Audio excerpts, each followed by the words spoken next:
Hi guys, good evening. This is your Nifty guy. I hope all of you are doing well. Uh, let's jump straight into what we had discussed about Nifty today and what happened in the live markets. So we had drawn this particular trend line, and I had suggested that we can go long above this trend line with a pullback.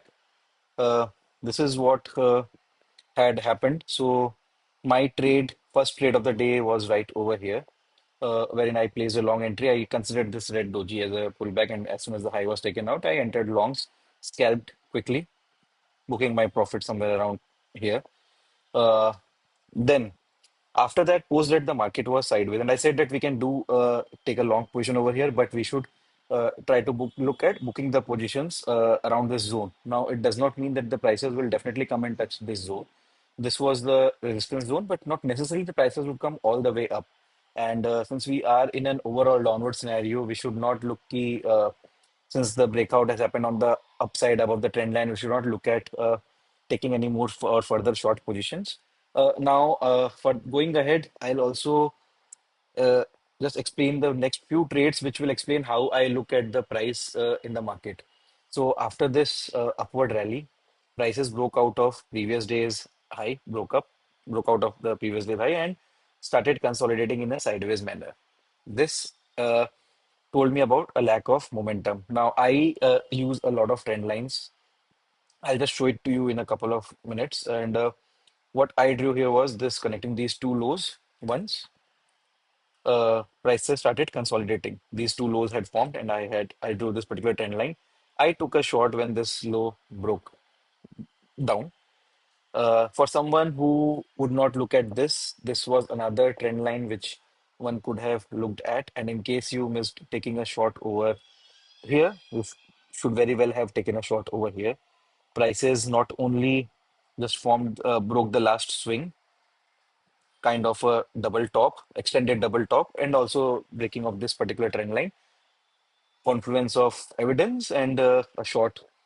I had taken a short over here, continued and carried over up till here. So this was a simple trade. So why I'm explaining it to you is while we discussed yesterday was the simple scenario of what at the opening could be the possible trades and the probability of them happening. But later on further, as the price progressed, this is what I was looking at and what I did. So I'm just trying to explain these things in simple videos so that you guys would know what I look at and how I read price as and when the market is progressing throughout the day. Now, as I was telling you about that I use a lot of trend lines while trading Nifty, I'll just show you. I'll just zoom out into my chart, and you'll see a lot of trend lines being drawn. A lot of lines when I use them for intraday trading. So yeah, that is something that you should look at. Now, coming back for tomorrow, see, let's look at the daily chart. Now, the daily chart tells me about a big confusion. Yesterday was a doji with the body near the upper part, a long wick signaling buying pressure. Today is again, let me hide all drawings. Today is again a doji with the body near the lower part. Uh, a long wick at the top signifies selling pressure. This on back-to-back 2 days, this means that this buying pressure from here, selling pressure from here, we are in a risky area of trading. So what I would actually do is I will look at creating a long position only above this high once this high is breaking. But again, we have this particular zone here, so yeah, let's just not trade this.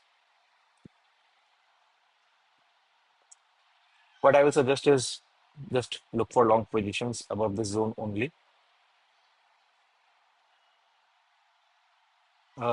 Shorts, they can be executed below today's low.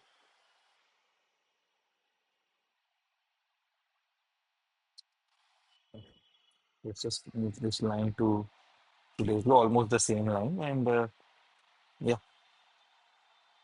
this would signify that the sellers are again back, and we can create a sort. And between, I'll try and suggest you not to avoid any trades. Uh, so yeah, that's it for tomorrow. Let's keep the plan very, very simple. Let's not try to jump and take in too many trades right now. I keep on and saying this, and I will keep on saying this till I see improvement in the market structure. Indian markets right now are not something to be traded often, and something that should be used as only scalping opportunities. If you are at it, I'm sure you will make some decent amount of money. Yeah, and further on, here I will just, as I said, I'll just try to explain my psyche or how I look at reading the price of Nifty. I have been focusing on this single instrument for the past 8 years. I only trade Nifty in futures and options. I do swing trading in stocks in cash. I don't do stock option buying or selling. And investment wise, I have a good portfolio. So for FNO trading as on an intraday basis, I only focus on one instrument, that is Nifty. And with that, this is your Nifty guy signing off for today. I hope you guys have a good trading day tomorrow. Cheers.